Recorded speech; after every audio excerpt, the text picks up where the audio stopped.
a time like this, right? We came in today, right? Some things to do for work. Got the work things done. A lot of things to do for work as well in the evening. Got this break period here. Obviously, I came somewhat dressed for work, and no excuses. We're not ready. There's a gym right up the street, and I intend to go to it.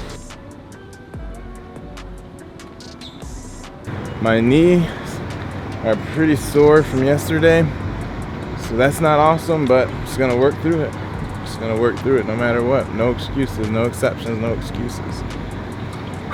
Keep pushing.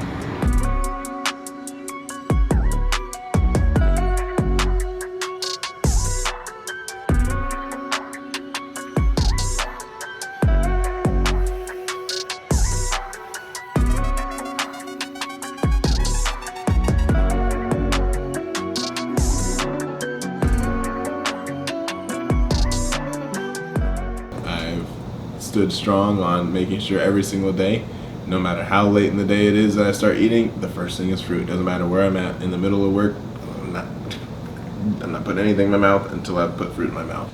And that means sometimes you gotta walk to the store, go to the store and get that fruit and buy it, and sometimes you gotta spend a little bit more money because you can't buy it in the bulk at that point in time. You just gotta get something quick and they're gouging you.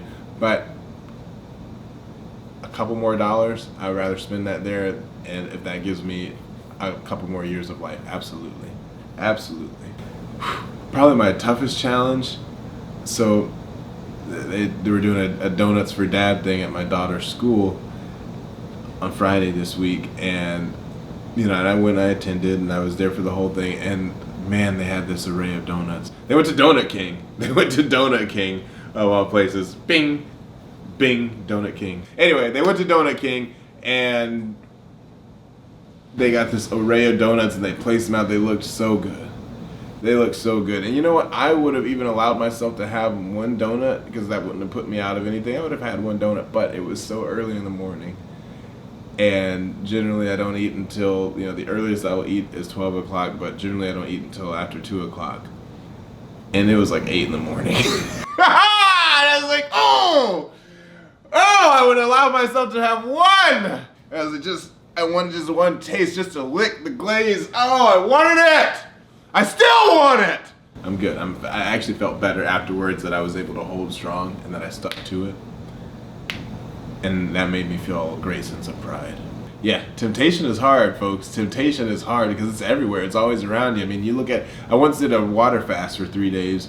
When I did that water fast, it was so revealing. It's back when I was in a position where there was like TV playing at wherever I was living at the time, and I would see all those commercials, and they're so intoxicating. I remember seeing always like the Popeyes commercials or McDonald's commercials, and that food is garbage.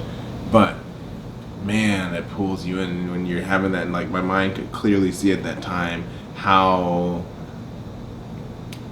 temptuous it is, right? And how people fall into it because it stays in your mind, and those images just play over and over and over in your head, and it looks so good. It doesn't ever taste nearly anything like that, and it makes you feel horrible at the end of it, but it's horrible for you, but you continue chasing that high that your mind creates of, it should be like this is what the picture showed you, this is what the video showed you, this is what the commercial showed you, this is what you want, and this is what you keep eating it for because you're trying to get what you will never get from it.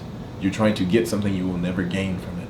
Part of what I'm trying to create as a lifestyle for myself on my ZtoZ journey here and creating this new ZtoZ lifestyle, right, is building a different and better relationship with food, because it never goes away, and you're never gonna. Especially for again, I am a restaurateur.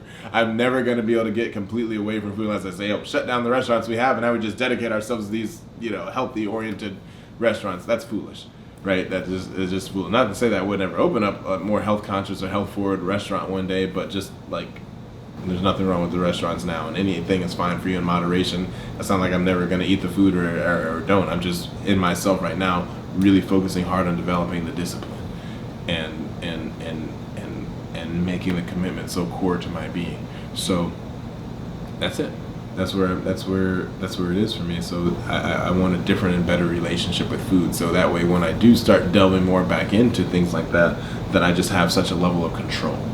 You have to deal with that, the feelings and the emotions behind the food, and changing that relationship. I realized my relationship with food was grounded in emotional response. It was grounded in emotions, right? I was eating emotionally, and that might be hard for you to admit.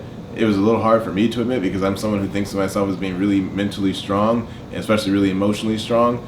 But I realized I'm not as strong as I thought because I was masking and covering a lot of that with food, right? That's why it's never been sustained for me before.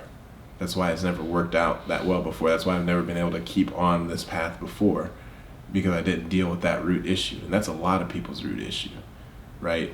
It's hard to recognize that, to separate that and say, I'm eating this I'm not eating this because I'm hungry. I'm not eating it because I like it. I may like it, probably like it, but I'm not eating it for any other reason than it is an emotional response and an emotional cover-up. That is a huge, huge, huge obstacle.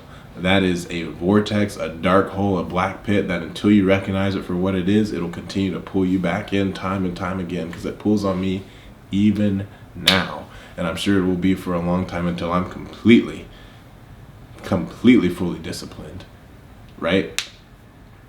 Unequivocally, unquestionably committed, right? But until that is fully developed, at least right now, recognize it for what it is.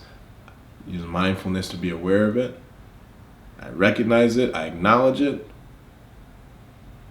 I put that away and deal with what I need to head out. Say, okay, obviously right now I'm not fully emotionally set, and I need to deal with the emotions of what I got going on right now, or I need to find a way to de-stress in a different way, right? Excuse me. For me, that can be going on a walk, right? That can be talking about it more. That can be writing out different plans or different solutions and ideas. That might be drinking some more water. That might be, I don't know, could be anything. Could be going to exercise, right? Could do anything else.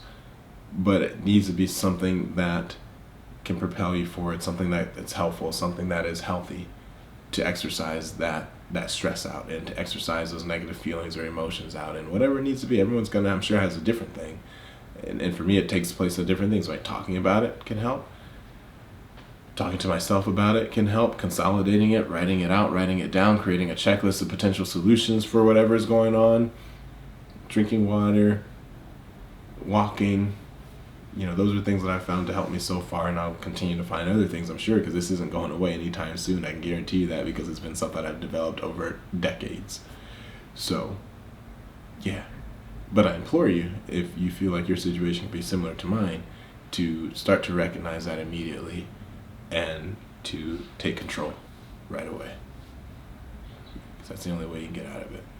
And I'm not all the way out of it myself, but I'm much more successful through this recent period of my life than I have ever been in any year prior.